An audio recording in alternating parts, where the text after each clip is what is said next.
अगर आप भी लेना चाहते हैं देश दुनिया की तमाम जानकारी तो आज ही सब्सक्राइब करें हमारे चैनल को। साथ ही नीचे दिए बेल आइकन को जरूर दबाएं ताकि हर अपडेट आप तक पहुंच सके।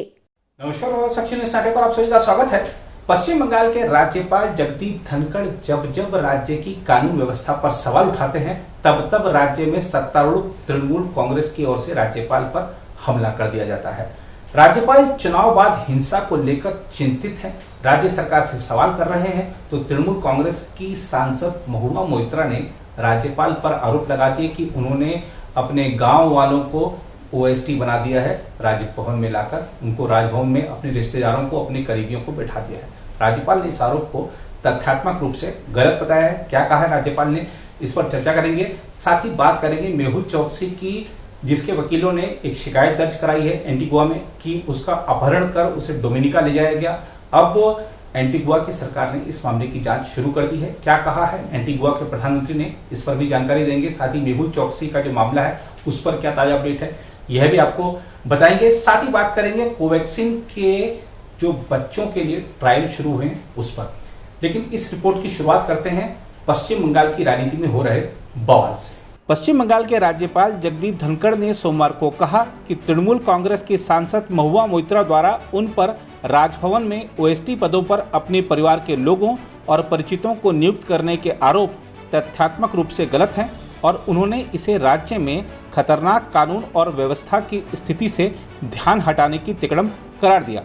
राज्यपाल ने कहा कि विशेष ड्यूटी पर नियुक्त लोग उनके परिवार के करीबी नहीं हैं।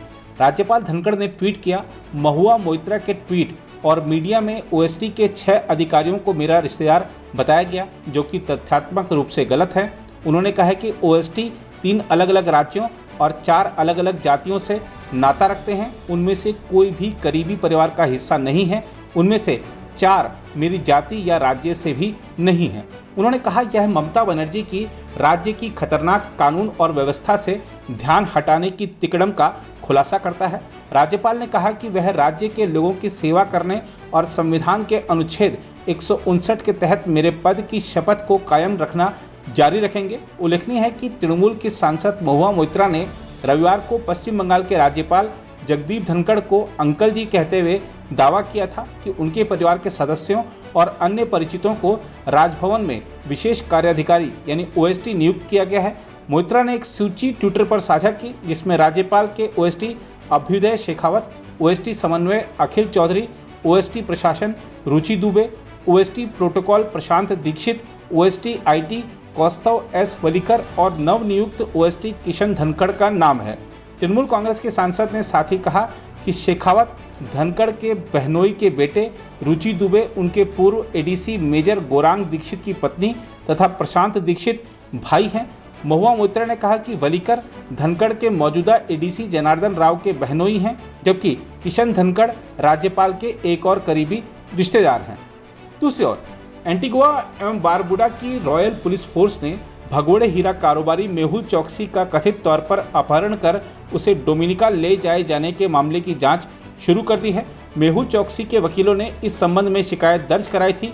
एंटीगुआ न्यूज रूम की खबर के अनुसार एंटीगुआ एवं बारबुडा के प्रधानमंत्री गैस्टन ब्राउन ने कहा कि मेहुल चोकसी के वकीलों ने पुलिस आयुक्त को दी गई शिकायत में कथित अपहरण में शामिल लोगों के नाम भी बताए हैं। प्रधानमंत्री ने कहा कि अगर ये दावे सच हैं तो फिर यह एक गंभीर मामला है। गैस्टन ब्राउन ने कहा चोकसी ने एंटीगुआ एवं बारबुडा की रॉयल पुलिस फोर्स में शिकायत दर्ज कराई है कि उसका अपहरण किया गया। उसने अपने वकीलों के माध्यम से एक औपचारिक दावा किया कि उसे एंटीगुआ से अगवा कर डोमिनिका ले जाया गया। पुलिस इस शिकायत को गंभीरता से ले रही है और अपहरण के मामले की जांच कर रही है। वहीं एसोसिएट्स टाइम्स ने अपनी खबर में डोमिनिका के विपक्षी नेता लेनोक्स लिंटन की उस बात पर शंका जाहिर की कि मेहुल चोकसी को आर्नी की यॉच कैलियोप में 23 मई को रात 10 बजे डोमिनिका लाया गया था। खबर के अनुसार मेहुल चोकसी के परिवार ने दावा किया है कि वह 23 मई शाम 5 बजे तक एंटीगुआ में थे और 4-5 घंटे में 120 मील की दूरी तय करना मुमकिन नहीं है, क्योंकि इसमें लगभग 12 से 13 घंटे लगते हैं। खबर में कहा गया है कि सीमा शुल्क दस्तावेज के अनुसार नौका 23 मई को सुबह 10 बजे एंटीगुआ से रवाना हुई, जबकि मेहुल चोकसी के घरेलू सहायक का कहना है कि वह शाम 5 बजे तक घर पर थे, जिससे स्पष्ट है कि लिंटन ने जिस नौका में उसके होने का दावा किया वह उसमें नहीं थे। डोमिनिका चाइना फ्रेंडशिप हॉस्पिटल के चिकित्सकों के हवाले से खबर में कहा गया है कि जिन नाखून की चोट का वकीलों ने दावा किया है वह पुरानी है, बाकी चोटें नई हो सकती हैं जो हल्का धक्का दिए जाने से भी आ सकती हैं। मेहुल चोकसी इसी अस्पताल में भर्ती है। गौरतलब है कि मेहुल चोकसी 23 मई को रहस्यमय परिस्थितियों में एंटीगुआ एवं बारबुडा से लापता हो गया था। 2018 से बतौर नागरिक वह वहां रह रहा था। लापता होने के बाद से उसे डोमिनिका में अवैध प्रवेश करने पर पकड़ा गया था। मेहुल चोकसी के वकीलों ने आरोप लगाया है कि एंटीगुआई और भारतीय जैसे दिखने वाले पुलिसकर्मियों ने उनके मुवक्किल का अपहरण कर लिया था तथा उसे नौका के जरिए डोमिनिका पहुंचा दिया। डोमिनिका के उच्च न्यायालय ने चोकसी की ओर से दायर बंदी प्रत्यक्षीकरण याचिका पर सुनवाई की। याचिका में मेहुल चोकसी ने अपनी कथित अवैध हिरासत को चुनौती दी है। उसे उच्च न्यायालय के आदेश पर एक मजिस्ट्रेट के समक्ष भी पेश किया गया, जहां उसने देश में अवैध प्रवेश के आरोपों को स्वीकार नहीं किया। उसे अभी मामले में जमानत नहीं मिल पाई है। मेहुल चोकसी और उसके भतीजे नीरव मोदी पर कुछ बैंक अधिकारियों की मिलीभगत से पंजाब नेशनल बैंक के साथ कथित तौर पर 13,500 करोड़ रुपए की धोखाधड़ी करने का आरोप है। नीरव मोदी अभी लंदन की एक जेल में बंद है।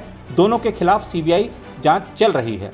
उधर कोरोना वायरस संक्रमण से बचाव के लिए स्वदेश में निर्मित कोवैक्सीन के टीके के बच्चों में परीक्षण के लिए अखिल भारतीय आयुर्विज्ञान संस्थान में सोमवार से 2 वर्ष के बच्चे से 18 साल तक के किशोर पर जांच शुरू हो गई। पटना स्थित एम्स में बच्चों में यह पता लगाने के लिए परीक्षण शुरू हो गया है कि क्या भारत बायोटेक के टीके बच्चों के लिए ठीक हैं। जांच रिपोर्ट आने के बाद ही बच्चों को टीके लगाए जाएंगे। यह परीक्षण 525 स्वस्थ बच्चों पर किया जाएगा, जिसके तहत बच्चों को टीके की 2 खुराकें दी जाएंगी। इनमें से पहली खुराक के 28वें दिन दूसरी खुराक दी जाएगी।